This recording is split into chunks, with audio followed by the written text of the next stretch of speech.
প্রধান অতিথি, প্রধান আলোচক, বিশেষ আলোচক ও বিশেষ অতিথি এবং শুধু দর্শকবৃন্দ এবং সাংবাদিক ভাই বোনেরা, আসসালামু আলাইকুম। আজকে আমাদের স্বাধীনতা সুবর্ণ জয়ন্তী ও শতবর্ষ মুজিব শীর্ষক সেমিনার। তো আমি সংক্ষেপে একটু বক্তব্য দেব। যদি বঙ্গবন্ধুকে নিয়ে বলতে হয় তাহলে বলতে হবে বঙ্গবন্ধুর জন্ম না হলে বাংলাদেশের স্বাধীন হতো না।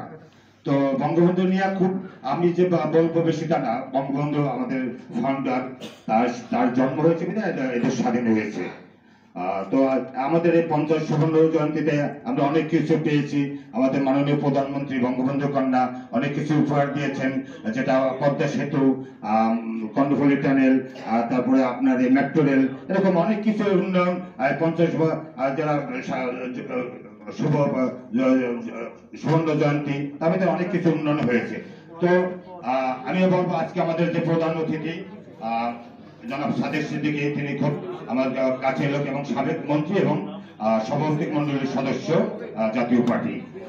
উনি শুধু একজন সাবেক মন্ত্রীর একজন চলচ্চিত্রকার এবং খুব একজন সংগঠক এবং ভালো মনের মানুষ। তো আজকের যে আমাদের সভাপতি ডক্টর আবুল কালাম আজাদ, তো আমি আগে একটা কথা বলছি, যদি বঙ্গবন্ধুর জন্ম না হলে বাংলাদেশ জন্ম হতো না।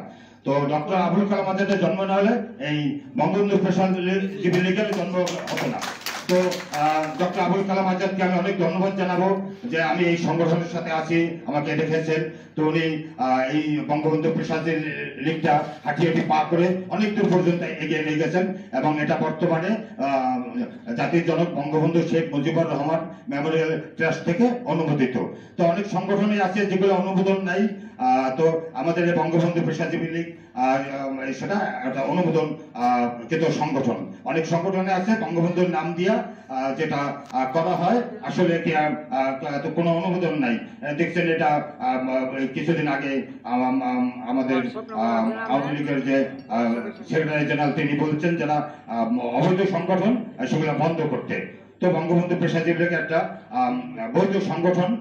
আমি চাবো আপনারা এটার ভিতরে সহযোগিতা করবেন। আর এটার যে সেক্রেটারি এবং সভাপতি তাকে অশেষ ধন্যবাদ জানাই এবং ধন্যবাদ জানাই আমাদের যে প্রধান অতিথি আজকে আমাদের সময় দিয়ে আসছেন, সাবেক মন্ত্রী এবং জাতীয় পার্টির সদস্য। উনি অনেক ব্যস্ত মানুষ, তারপর আমাদের যে সময় দিয়েছেন এজন্য ওনাকে আমি আন্তরিক ধন্যবাদ জানাচ্ছি। আসসালামু আলাইকুম।